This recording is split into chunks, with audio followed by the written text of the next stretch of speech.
तळेगाव दाभाडे येथील जनसेवा विकास समितीचे संस्थापक किशोर आवारे यांच्या हत्या प्रकरणाला आता नवे वळण मिळाले आहे।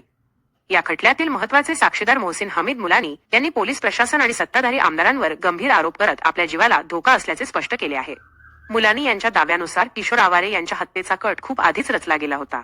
सुधाकर शेळके यांनी आरोपी संजय कारले याला हत्यार खरेदीसाठी 20 लाख रुपये दिल्याचे त्यांनी प्रत्यक्ष पाहिले होते। तसेच या कटासाठी 5 कोटी रुपयांची सुपारी ठरली असून त्यामध्ये आमदार सुनील शेळके, सुधाकर शेळके आणि संदीप गराडे यांचा सहभाग असल्याचे त्यांनी आपल्या मूळ जबाबात नमूद केले आहे। मुलानी यांनी आरोप केला आहे की ते कारागृहात असताना गुन्हे शाखेचे अधिकारी प्रदीप रायनावर यांनी आमदार सुनील शेळके यांच्या दबावाखाली त्यांचा बनावट जबाब तयार केला। जबाबावर सही न केल्यास एन्काउंटर करू अशी धमकी वकील नामदेव दाभाडे आणि पोलीस अधिकाऱ्यांनी दिल्याचा दावा त्यांनी केला आहे।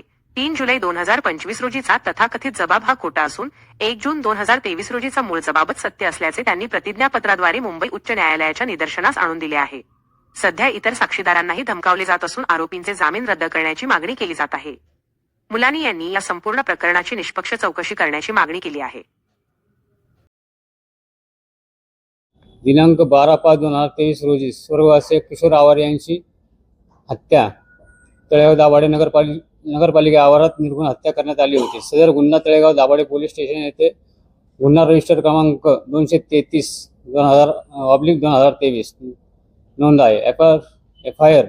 सुलोचना आवारे यांनी दिली असून त्या फिर्यादीमध्ये श्याम निगडकर व 3 साथीदार आणि आमदार सुनील शेळके, सुधाकर शेळके आणि संदीप गराडे यांची नावे नमूद केली आहेत। कलम 302/120 ब भारतीय दंड कायदा शस्त्र कायद्यात कलम 3-4-25 व महाराष्ट्र पोलीस कायदा कलम 135 अंतर्गत गुन्हा नोंद आहे। किशोरचा खून झाला तेव्हा मी गुन्हा क्रमांक 259/2022 पनवेल पोलीस स्टेशन संजय कारले यांच्या खोट्या खुनाच्या गुन्ह्यात तलोजा मध्यवर्ती कारागृहात बंदिस्त होतो।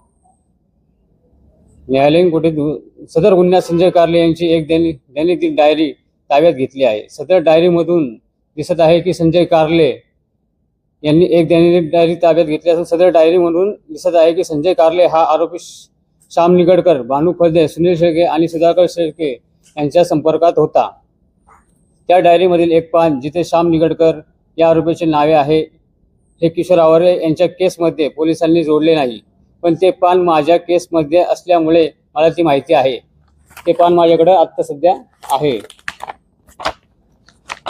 माझ्या केसमध्ये हे पान नोंदवले झालेले म्हणजे हे पान माझ्या जोडण्यात आलेले, पण किशोर आवारे यांच्या हत्येच्या केसमध्ये हे पान नाही आहे। पोलिसांनी का टाकलं नाही हे मला माहीत नाही आहे, पण माझ्या केसमध्ये आहे। याच्यात स्पष्टपणे श्याम निगडकरचं नाव दिसते। संजय कारले सोबत मी टीमवर्क जोडला गेलेला होता। हा माझ्याकडे हा पुरावा आहे। दिनांक 23/5/2023 रोजी मी पद्माकर घनवट साहेब यांना जेलमधून पत्राद्वारे माझ्या सदर केसमध्ये जबाब घेण्यास विनंती केली होती। सविस्तर जबाब मी 1/6/23 रोजी तलोजा कारागृहबंदी म्हणून न्यायालयीन कोठडीत असताना किशोर पाटील साहेब यांना जबाब दिला आहे। मी किशोर आवारेला खून होण्याआधी म्हणजे साधारण 6 महिन्यापासून त्यांना निरोप देत होतो व एकदा प्रत्यक्ष भेटून सांगितले होते की संजय कारले, सुधाकर शेळके, संदीप गराडे हे तुझ्या हत्येचा कट रचत आहे। याचं कारण काय, संजय कारले हा माझा जवळचा मित्र होता। मला त्याच्या खुनाच्या गुन्ह्यात मला खोटा अडकवण्यात आला होता, पण तो माझा जवळचा मित्र होता आणि मी त्याच्याबरोबर राहत होतो। आम्ही एकत्र राहत असल्यामुळे मला ही सगळी माहिती होती की किशोर आवारेचा खून कोण करणार आहे, याच्या मागे कोण लोक आहे, कुणी किती पैसे पुरवले, कुणी हत्यारासाठी पैसे पुरवले, ही सगळी मला माहिती होती। मी संजय कारले बरोबर कंटिन्यू राहत होतो, त्याच्यामुळं मला ही सगळी माहिती होती। त्याबाबत मी वेळोवेळी किशोरचा मित्र अनिल पवार यांना देखील सांगितले होते की माझ्यासमोर पुरुषे खिंडीत आयशर पेट्रोल पंप येथे सुधाकर शेळके यांनी संजय कारले याला 20 लाख रुपये रोख रक्कम पिस्टल घेण्यासाठी ॲडव्हान्स दिला होता।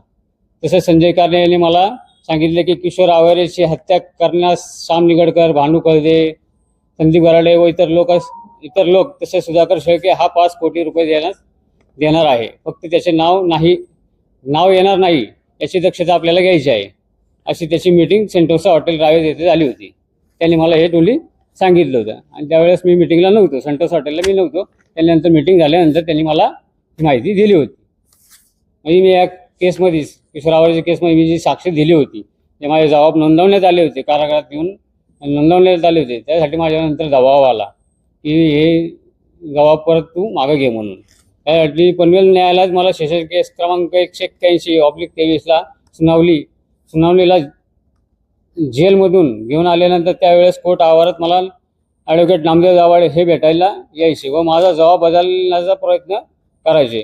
त्या मला दबाव टाकायचे. तसेच सुधाकर शेळके, संदीप गराडेवर आमदार सुनील शेळके यांची नावे काढून टाकण्याची मागणी केली व तसे न केल्यास आणखी खोट्या केसमध्ये गुंतवण्याचा प्रयत्न करू, तुझा एन्काउंटर करू, तुझ्या घरच्यांना त्रास देऊ, अशा भरपूर घटना माझ्याबरोबर घडलेल्या आहे.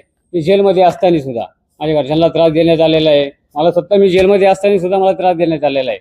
हे वारंवार हे मुलाखतला यायचे, माझी केसेसला मी कोर्ट केसेसला हजर व्हायचो. त्यावेळेस कोर्टात बरेचसे लोक यायचे, अनोळखी यायची, ओळखीची यायची. तेव्हा फक्त यांनी जबाब माझा हे करावं म्हणून दबाव टाकून माझ्याकडून यांनी खोटा जबाब घेतला म्हणून असं हे करायचं.